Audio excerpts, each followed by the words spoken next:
Assalamualaikum warahmatullahi wabarakatuh. Perkenalkan teman-teman sekalian, nama saya adalah Muhammad Aliandi, SPDI. Saya adalah peserta Latsar CPNS 2021 Kabupaten Karo, Provinsi Sumatera Utara yang diselenggarakan oleh BPSDM Provinsi Sumatera Utara. Pada kesempatan kali ini saya akan menampilkan podcast dan mind mapping dari agenda 2 nilai-nilai dasar PNS, yaitu akuntabilitas dan nasionalisme. Mind mapping itu sendiri adalah pemetaan informasi di dalam bentuk grafik atau bagan yang mempunyai cabang-cabang. Nah, beginilah bentuk mind mapping dari akuntabilitas dan nasionalisme. Akuntabilitas itu terbagi menjadi 4. Yang pertama, konsep akuntabilitas. Yang kedua, mekanisme akuntabilitas. Yang ketiga, akuntabilitas dalam konteks. Yang keempat, menjadi PNS yang akuntabel. Akuntabilitas itu sendiri merujuk pada kewajiban setiap individu, kelompok, atau institusi untuk memenuhi tanggung jawab yang menjadi amanah, yaitu menjamin terwujudnya nilai-nilai publik.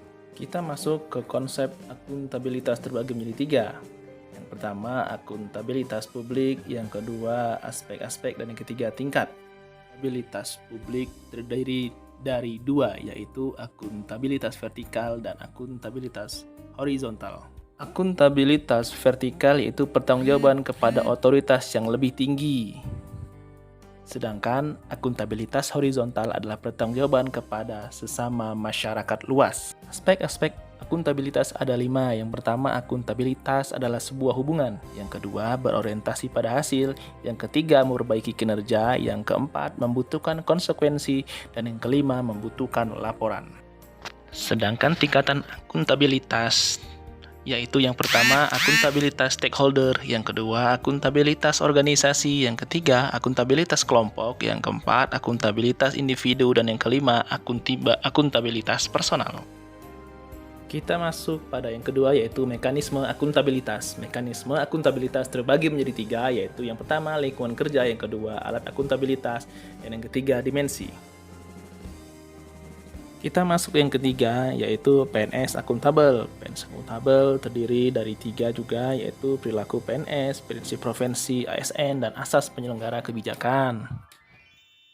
Perilaku PNS haruslah sesuai dengan kode etik terkait dengan transparansi, perilaku tidak curang dan koruptif, serta bertanggung jawab, dan perilaku berkaitan dengan konflik kepentingan. Selanjutnya, prinsip profesi ASN yaitu memiliki nilai dasar, kode etik, komitmen, jaminan, dan profesionalitas jabatan. Asas penyelenggara kebijakan meliputi profesionalitas, proporsionalitas, keterpaduan, delegasi, netralitas, akuntabilitas efektif dan efisien, keterbukaan, non-diskriminatif, serta persatuan dan kesatuan, keadilan dan kesejahteraan, serta kesejahteraan.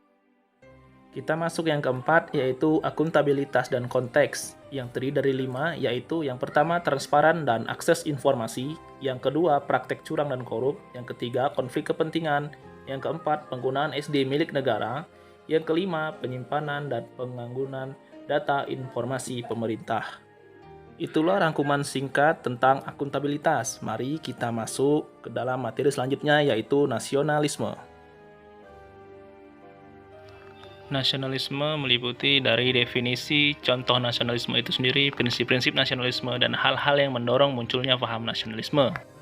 Nasionalisme ialah suatu sikap politik dari masyarakat suatu bangsa yang mempunyai kesamaan kebudayaan dan wilayah serta kesamaan cita-cita dan tujuan.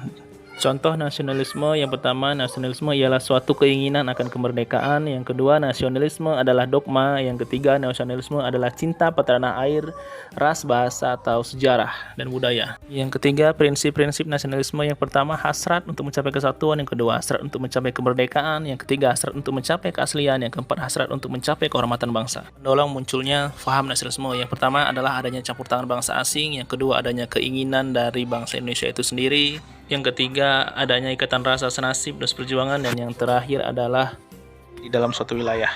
Demikianlah pemaparan saya. Lebih dan kurang saya mohon maaf. Terima kasih saya ucapkan.